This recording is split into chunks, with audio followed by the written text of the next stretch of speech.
আশি আশি করছে শীত। এই সময় থেকেই বাজারে সবজির দাম কম থাকার কথা থাকলেও দেখা যাচ্ছে উল্টো চিত্র।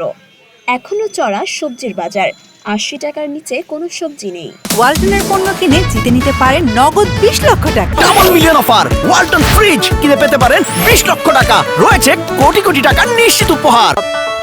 শুক্রবার রাজধানীর বিভিন্ন বাজার ঘুরে দেখা গেছে শীতকালীন সবজির দাম চড়া। বাজারে প্রতি কেজি গোল বেগুন বিক্রি হচ্ছে ১০০ টাকায়, সিম, বরবটি, করলা প্রতি কেজি ১০০ টাকা, ধুন্দল প্রতি কেজি ৮০ টাকা, কচুরলতি প্রতি কেজি ৮০ টাকা, ঝিঙা প্রতি কেজি ৮০ টাকা, চিচিঙ্গা প্রতি কেজি ৮০ টাকা, পেঁপে প্রতি কেজি ৫০ টাকায় বিক্রি হচ্ছে। অন্যদিকে টমেটো প্রতি কেজি ১৬০ টাকা, ছোট সাইজের ফুলকপি প্রতি পিস ৫০ টাকা, বাঁধাকপি প্রতি পিস ৫০ টাকা, শসা প্রতি কেজি ৮০ টাকা, কাঁচা কলা প্রতি হালি ৪০ টাকায় বিক্রি হচ্ছে।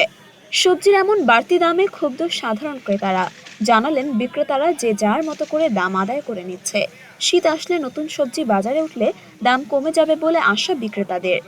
নতুন সবজি আসার আগে দাম এমন বাড়তি থাকবে বলেও জানালেন তারা। অন্যদিকে বাজারে সব ধরনের মুরগির দাম আগের মতোই রয়েছে। বাজারে প্রতি কেজি ব্রয়লার মুরগি বিক্রি হচ্ছে ১৯০ থেকে ২০০ টাকায়। সোনালী মুরগি প্রতি কেজি ৩২০ টাকায় বিক্রি হচ্ছে।